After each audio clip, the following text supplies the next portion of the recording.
আমরা পূর্বে বলেছিলাম যে জমি সংক্রান্ত বিষয়তে নিয়ে আমাদের একজন এক্সপার্টের সাথে আমাদের পরিচয় করে দিব এবং আমাদের মোটামুটি সব কিছু ক্লিয়ার করব, যেহেতু জমি সংক্রান্ত বিষয়ে আমরা এক্সপার্ট না।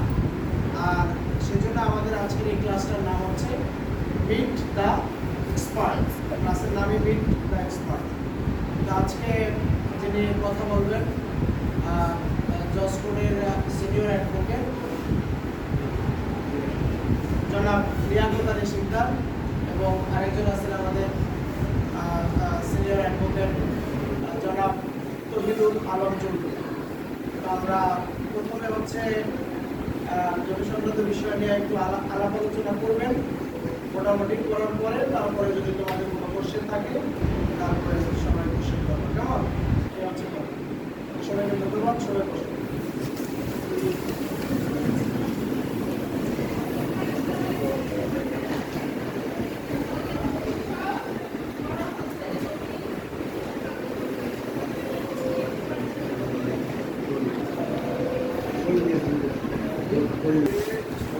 সাউন্ড শোনা যাবে না, আর একটু সামনে যায়। তখন এই হস্তাক্ষর যে লিখিত হস্তাক্ষরকালে যে লিখিত কর্মটা সম্পাদিত হয় ওইদিকে ধরে যেত। মানে আমার এই টেবিলটার মালিক আমি, আজকে কোনো মালিক আছে, আমি আরেকজনে দিয়ে দিলাম। এই দিয়ে দিলাম যে কাগজের মাধ্যমে, এটাকে বলা হয় দলিল। দলিলে একজন থাকে দাতা, একজন গ্রহীতা। যিনি দান করে দলিল দেয় তাকে বলা হয় দলিল দাতা, আর যিনি দলিল নেয় তাকে বলা হয় দলিল গ্রহীতা। এই যে সম্পত্তিতে হস্তান্তর প্রক্রিয়া যে কাগজের মাধ্যমে সম্পাদিত হয় সেটাকে বলা হয় দলিল। দলিল ইংলিশ শব্দ হলো ডিড, ইংলিশ বলা হয় ডিড বা ডকুমেন্ট, আর বাংলা বলে দলিল। এটা এই সম্পত্তির প্রক্রিয়া না, শুধু সম্পত্তির ক্ষেত্রে না, যে কোনো ক্ষেত্রে হইতে পারে।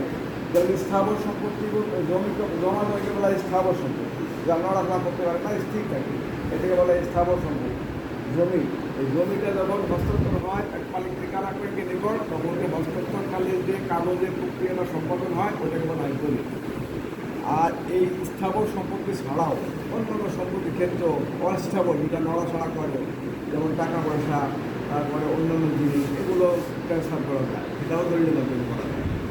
এই দলিলটা শুধু দলিল করলে হবে না, এই দলিলটা স্থায়িত্ব বজায় রাখার জন্য, লংজিভিটি সাস্টেন করার জন্য যে অফিসটা থাকে সেটাকে বলা হয় sub registry office. Sub registry office, তালিকা, রেজিস্ট্রি তালিকা, অর্থাৎ ওই অফিসে এটা করা হয়। কে করে? Sub registrar. রেজিস্ট্রারের একটা সুপিরিয়ার আছে, তার নাম রেজিস্ট্রার। ওইটা যে দলিলটা যে রেজিস্ট্রি করে ওনাকে বলা সাব রেজিস্ট্রার। এই কারণে প্রত্যেকটা এই রেজিস্ট্রি অথরিটি, রেজিস্ট্রেশন অথরিটি প্রত্যেকটা থানা বা উপজেলায় একজন করে সাব রেজিস্ট্রার। সাব রেজিস্ট্রার কাজ হলো ওই থানা বদল হয়, হস্তান্তর হয়, এক মালিকের থেকে আর এক মালিকের নিকট চেঞ্জ হয়, তখন উনি ওইটাকে রেজিস্ট্রেশন করে। এটা নাম্বার দেয়, এটা খতিয়ান করে, এটা এন্ট্রি দেয়, ওইটাকে বলে রেজিস্ট্রেশন।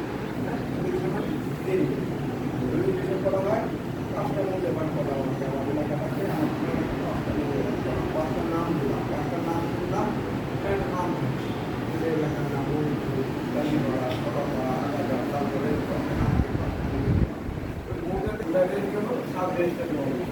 তারপরে দলিল সংক্রান্ত বিষয়গুলো মৌজা, যেটা কথা আছে মৌজা, তারপরে তফসিল, যা বলছিলাম তফসিল, অর্থাৎ তফসিলে কী করতে হয়?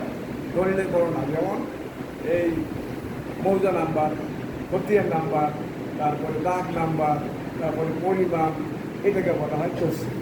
তফসিল মানে বর্ণনা, অর্থাৎ যে সম্পত্তিতে হস্তান্তরিত হলো, ক্রয় বিক্রয় হলো, সেই সম্পত্তির যে তালিকা, যে বিস্তারিত লেখা থাকে, ওটাকে বলা হয় তফসিল। ওটা দলিলের শেষের দিকে এটা লেখা থাকে, লাস্ট পেজে সবাই শেষ লেখা থাকে তফসিল।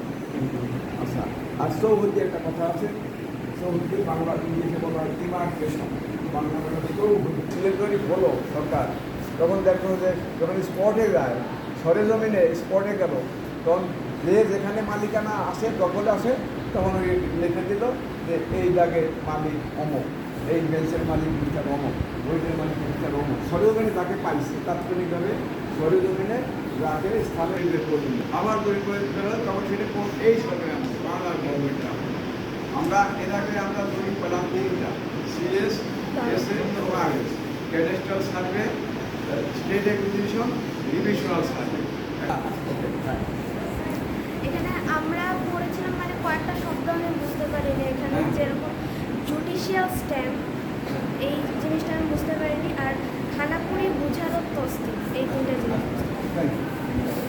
Good morning.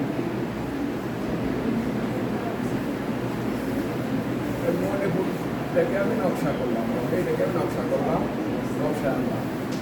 তো এখন মনে করো এইখানে হয়, তো এটাকে পুরোটাকে বলা হয় নকশা, নকশা বা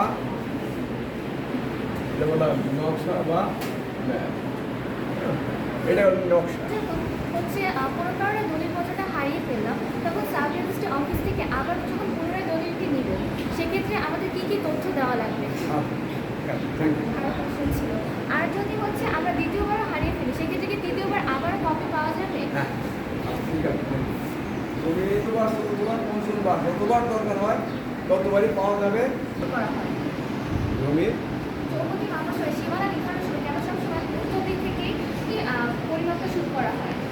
আপনি কিছুক্ষণ আগে যেভাবে বলেছিলেন, সবসময় কেন উত্তর দিক থেকেই শুরু করা হয়? স্যার, যদি আমার একটা সরকারি জমির পাশে আরেকটা জমি থাকে এবং ওই